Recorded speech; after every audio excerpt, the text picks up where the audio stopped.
The leaked midnight phone recordings paint a picture far darker than anything the public ever imagined.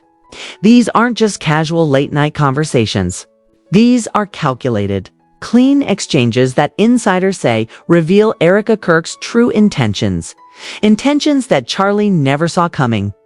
According to sources close to the investigation, the tone of the calls shifts dramatically depending on who she's speaking to, switching from soft reassurance to sharp strategic manipulation in seconds.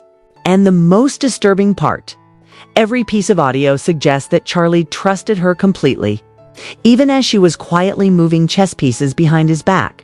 What's emerging from these leaks is a story of control, secrecy, and emotional leverage, the kind of story that makes people question how much of Charlie's life was genuinely his own, and how much was quietly being orchestrated in the shadows.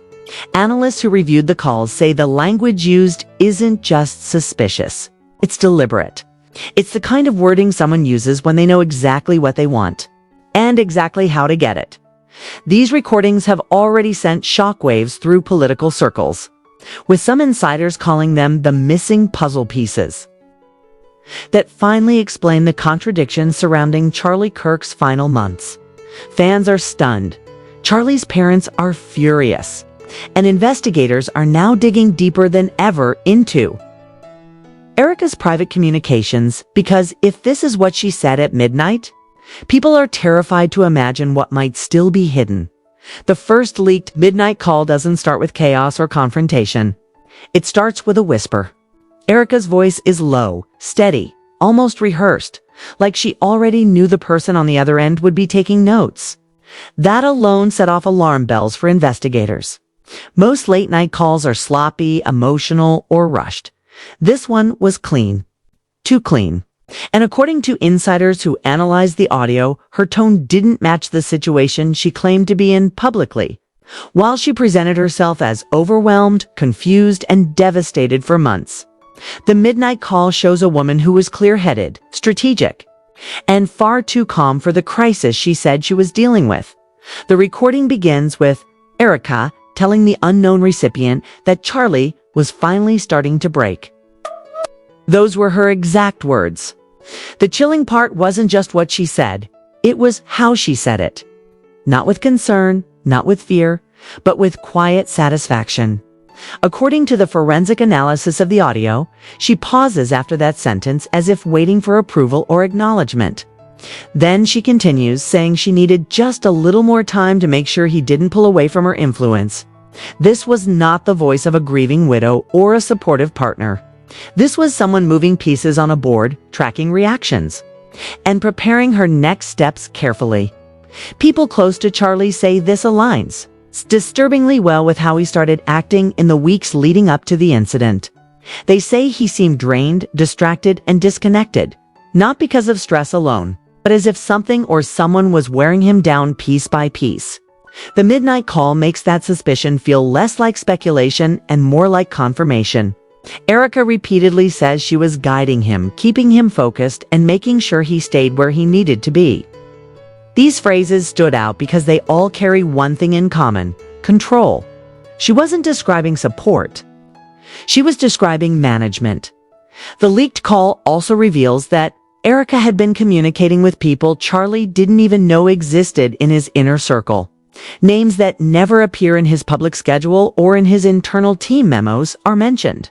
Investigators say these names connect to individuals who have political, financial, and ideological interests tied to Charlie's influence. In the call, Erika updates one of these individuals about Charlie's mood, reactions, progress, and weaknesses. It sounds less like a spouse giving emotional updates and more like an operative giving a field report. What rattled investigators the most was the section of the call where Erika said, "He trusts me completely now.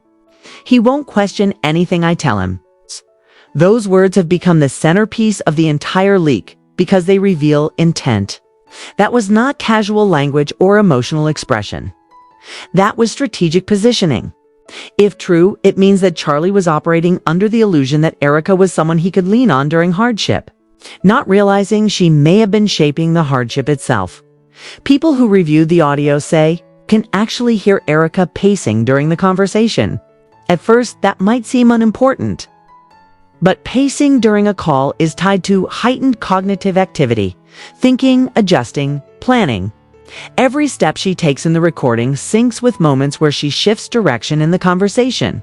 When she discusses manipulating Charlie's emotions, the pace quickens. When she talks about keeping certain information away from him, the steps slow down as if she's measuring every word. It's chilling because it suggests she wasn't panicked, she was calculating. Midway through the call, Erika brings up a moment that investigators believe took place the same day. She says he asked if something felt off. I told him it was just stress. He believed it. The coldness of that sentence has left both analysts and listeners stunned because it paints a picture of someone who recognized that Charlie felt uncomfortable, sensed danger, felt manipulated, and instead of addressing it or comforting him, she redirected him back into the fog. Charlie's close friends say this, explains an interaction he mentioned days before everything unraveled. He reportedly told someone he felt like he was missing a puzzle piece, and that every time he tried to figure it out, someone would shut him down. At the time, his friend thought he meant the workload, internal drama, or pressure from the movement he was leading. But after the leak, that same friend said the leaked call made everything click in the worst way possible. The rest of the midnight call is even more disturbing because it reveals Erika's frustration, that Charlie still had certain people he trusted outside of her. She complains that he occasionally confided in his parents, certain team members, and old friends. What shook investigators was her phrasing when she referred to them. She didn't call them family, allies, or even supporters. She called them obstacles. Obstacles to what? That question is now at the center of 100 theories. Erika then says she needs to cut down the noise. Those 3 words sent investigators into a frenzy of interpretation because they can mean 1,000 different things. But none of them sound good. Some say it means isolating Charlie emotionally. Some say it means limiting his access to external advice. Some believe it meant removing people from his inner circle through influence or persuasion. In any case, the call suggests she was planning to tighten control around him, not protect him. Near the end of the call, Erika's tone shifts from calm to annoyed. She complains that Charlie was beginning to question decisions he previously accepted without hesitation. She says he's getting harder to steer. If he keeps pushing back, this is going to blow up. That sentence alone has made listeners believe that Charlie sensed something was deeply wrong, but didn't have the full picture. If he was resisting manipulation, it might explain why tensions behind closed doors were growing, even though he never publicly expressed it. The final minutes of the call deliver the most unsettling moment of all. The unknown person on the other end asks Erika if she feels guilty. Her response comes instantly, without hesitation, without emotion, and without remorse. She says, "Not at all. This is what needs to happen." For many listeners, that was the moment the narrative changed forever. That one sentence made it clear she believed her actions were justified, even necessary, for reasons she never fully explained in the recording. When the call ends, there's a long silence before the recording stops. Analysts say it feels like listening to a curtain fall on the first act of something much larger, darker, and more orchestrated than anyone suspected. Those who've heard it firsthand say the call doesn't just expose behavior, it exposes intention. And intention is what makes this leak so terrifying. The second leaked midnight call is even darker than the first, because this time Erika isn't calm. She's irritated, impatient, and almost panicked about maintaining control. The audio begins with her saying someone messed up the timeline. And investigators believe she's referring to a moment when Charlie unexpectedly contacted someone outside of her influence. According to those who analyzed the audio, Erika wasn't in damage control mode because something bad happened. She was in damage control mode because something didn't happen the way she planned. In the call, she says Charlie had started questioning why certain people were being kept away from him. He apparently asked her why his parents weren't being updated directly, why some of his longtime staff members were suddenly being bypassed. and why major decisions were being made without his full knowledge. Her reaction in the call is not the reaction of a supportive partner. She sounds irritated, almost offended that he dared to ask questions. She says he wasn't supposed to notice that yet. That single sentence sent chills down the spine of investigators listening to the recording because it suggests she was tracking exactly when he should and shouldn't start realizing what was going on. People close to the investigation say this leak confirms something Charlie's inner circle suspected for months. He was slowly being isolated. And not in a random, accidental way, in a methodical, strategic pattern that kept him dependent and confused. The second call reveals Erika tracking his emotional responses, measuring his skepticism, and adjusting her tactics to keep him in the dark. At one point in the audio, she complains that Charlie almost spoke to someone she explicitly didn't want him talking to. The name is redacted in the leak. For insiders say this person is someone who had been warning Charlie for weeks that he needed to step back and look at everything from the outside. According to the leak, Erika panicked when Charlie nearly reached out to that person again. She says if he talks to them, everything will fall apart. Investigators believe this confirms that certain individuals in Charlie's life had begun noticing changes in him, shifts in behavior, exhaustion, paranoia, and may have been encouraging him to regain control over his decisions. The call also reveals Erika referring to her own relationship with Charlie as a long game. More specifically, she says, "I've already invested too much time in the long game to let this slip now." The phrasing is chilling because it reduces the marriage and Charlie's emotional vulnerability to a strategy, a project, a calculated investment. And if the marriage was part of a long game, then the question becomes, a long game for what? Investigators say the answer might lie in another moment in the call where Erika discusses a deal she was in the middle of negotiating.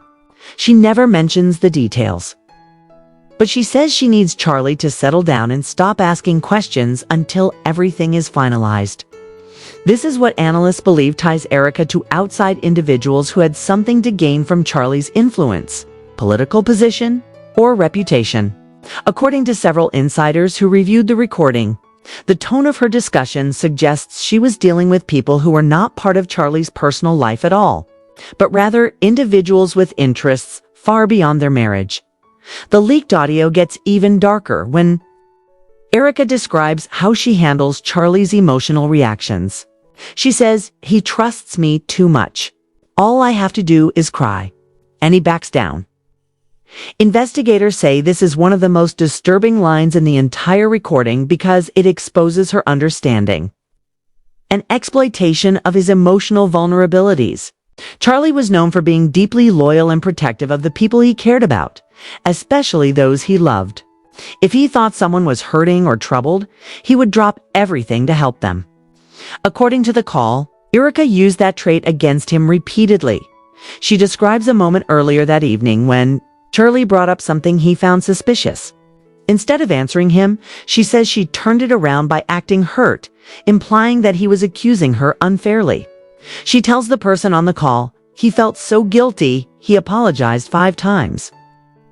Investigators say this confirms a pattern of emotional manipulation, flipping confusion into guilt, redirecting suspicion toward himself, and punishing him emotionally anytime he tried to get clarity. But the most shocking part of the call comes midway through, when Erika reveals that Charlie had discovered something. She doesn't say exactly what, but she says, "He found the message. I told him it was old, but he didn't believe me right away." Analysts believe this message was something she was hiding, possibly related to the outside contacts mentioned in the first leak. Whatever it was, Charlie saw it and questioned her. And instead of explaining, she manipulated the situation to make him feel like he was overreacting. She then says, "I need to lock things down before he connects the dots." Single sentence has become the central point of the leak because it clearly shows she was aware Charlie was close to figuring something out, something big enough that she felt the need to tighten her control around him. The second call also reveals that Erika had been keeping certain documents hidden from Charlie. She tells the unknown recipient he'll never see those files. I already moved everything. Investigators say this could refer to financial documents, communications, or political agreements she didn't want him knowing about. The call makes it clear she was actively hiding things, not accidentally, but deliberately. Another disturbing detail comes when Erika admits she was monitoring Charlie's schedule without him knowing. She says she had access to certain calendars and reminders he didn't realize she could see. This allowed her to anticipate when he might meet with certain people or make unexpected moves. She says if he tries to go anywhere without telling me, I'll know immediately. This line alone has sparked fear that the control went far beyond emotional manipulation, that it extended into surveillance as the call continues. Erika becomes more anxious. She says Charlie wasn't cooperating like he usually did. He had started asking the right questions. He had started noticing patterns. And worst of all, he had started keeping things to himself. She says, I hate when he does that. It means he's thinking. That sentence unsettled investigators because it frames Charlie's independent thoughts as a threat not to their relationship, but to her agenda in the final minutes of the call. Erika says something that investigators and analysts have been replaying over and over. She says, once this is over, they'll thank me. They always do. It's unclear who they are, but whoever they are, the statement reveals a disturbing belief that she was acting for some greater purpose. A purpose she believed justified hiding things from Charlie, manipulating him emotionally, isolating him, and possibly involving him in something he didn't fully understand. The last line before the call ends is whispered, but clear enough to be understood. He's getting too close. According to those who heard the leak firsthand, you can hear her exhale sharply after saying it, like someone whose carefully built plan was starting to crack. The moment the leaked midnight calls hit the public timeline, everything around Erika Kirk began to crumble. What she thought would stay buried in private vaults was suddenly plastered across social media feeds, podcasts, and late-night commentary panels. And while the first two leaked audios shook the internet, the third one, that one broke it. Because it didn't just expose her tone, her intentions, or her manipulation, it revealed fear. Oh, real fear. The kind you hear only when someone thinks no one else will ever hear their voice in this final leaked call. The one recorded just days before Charlie's final public appearance, Erika is heard pacing, breathing hard, whisper yelling into the phone as if she's hiding in a hallway corner. I need you to keep him under control, she snaps. He's starting to ask too many questions, and if he keeps digging, everything falls apart. The person on the other end of the line is still unknown, voice scrambled. Name redacted, but their tone is flat, almost bored. Then distract him, they say. That's your job. Eric freezes for a second. Don't forget, the voice adds, you're the one who started this. If he exposes you, we're not taking the fall for you. And right there, that's the moment everyone online stopped breathing. Because this wasn't manipulation anymore. It wasn't emotional leverage or subtle persuasion. This was entanglement. A tangled web Erika had walked herself into, and Charlie was unknowingly standing at the center of it. The more the audio spread, the more people started asking a chilling new question. Was Charlie being monitored? Influenced? Pressured? Used? That question grew even louder when Charlie's driver came forward on a live stream, explaining how Charlie stayed unusually quiet during the days leading up to the tragedy. He remembered Charlie sitting in the car, staring at his phone with shaking hands. He looked at me once, the driver said, and he said, have you ever felt like someone is waiting for you to mess up? I told him, no. But he just nodded and said, yeah, I think someone wants me to. At the time, the driver brushed it off, thinking it was stress. Now, after the leaked calls, it sounded like a man who knew something was closing in on him. Meanwhile, Erika tried to deny everything. She claimed the recordings were fabricated, edited, AI-generated, taken out of context. But the problem was, each explanation contradicted the last. And every time she posted a statement, A new batch of audio analysts would tear it apart, pointing out speech patterns, breathing rhythms, and background noises that matched her real interviews exactly. Even her own former friends weren't buying her story anymore. One insider, someone who used to be very close to her, claimed that Erika had been acting paranoid for weeks before Charlie's passing. She kept 2 phones. She had late-night meetings no one could explain. She constantly deleted messages. And she always seemed scared of someone finding out what she was doing when Charlie wasn't around. But if that wasn't enough, the audio's final 30 seconds were the true nail in the coffin. Erika lowers her voice and says, if he goes public, he ruins everything. I'm not letting him destroy the plan after everything I've risked. So make sure he stays quiet. Whatever it takes. That line echoed through the internet like a siren. Whatever it takes. What was she willing to do? What exactly was she protecting? What plan was she talking about? The theories exploded instantly. Was it money? Influence? Power? A secret involving TPUSA? Or something even bigger? Something that she believed was worth risking her marriage and her reputation for? Candace Owens, who had been hinting at this situation for months, finally said the quiet part out loud. Charlie didn't know who he could trust anymore. And that included the person closest to him. And that one sentence hit like a punch to the ribs. Because people weren't just looking at Erika like a messy widow anymore. They were looking at her like someone who had been orchestrating a narrative long before tragedy struck. And still, Erika refused to back down. She launched into defensive mode, calling lawyers, threatening lawsuits, and trying to scrub every trace of the leaked calls from the internet. But the internet had already copied, downloaded, and re-uploaded the audio thousands of times. It wasn't going anywhere. What made things worse for her was the silence from Charlie's family. They didn't defend her. They didn't deny the audio. They didn't comment on it at all. And that silence spoke louder than any statement could. As more voices came forward as spots, security guards, former friends, old staffers, it became obvious that Erika had been living a double life no one fully saw until now. A life where she manipulated conversations, moved people like chess pieces, and kept secrets that even Charlie never uncovered. But now, her secrets weren't just exposed, they were unraveling.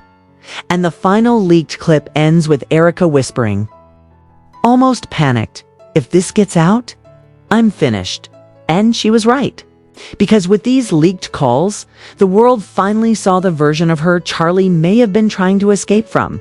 The version he tried warning people about. The version now haunting her everywhere she goes. This was never just a scandal. It was a collapse, a reckoning. The moment when every hidden piece snapped into place and revealed the truth she spent years trying to hide. If you're still here, you already know this story is far from over.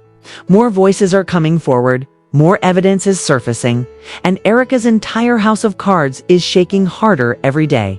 So hit that subscribe button, turn on notifications, and stay locked in because the next leak could change everything you think you know. And trust me, you don't want to miss what drops next.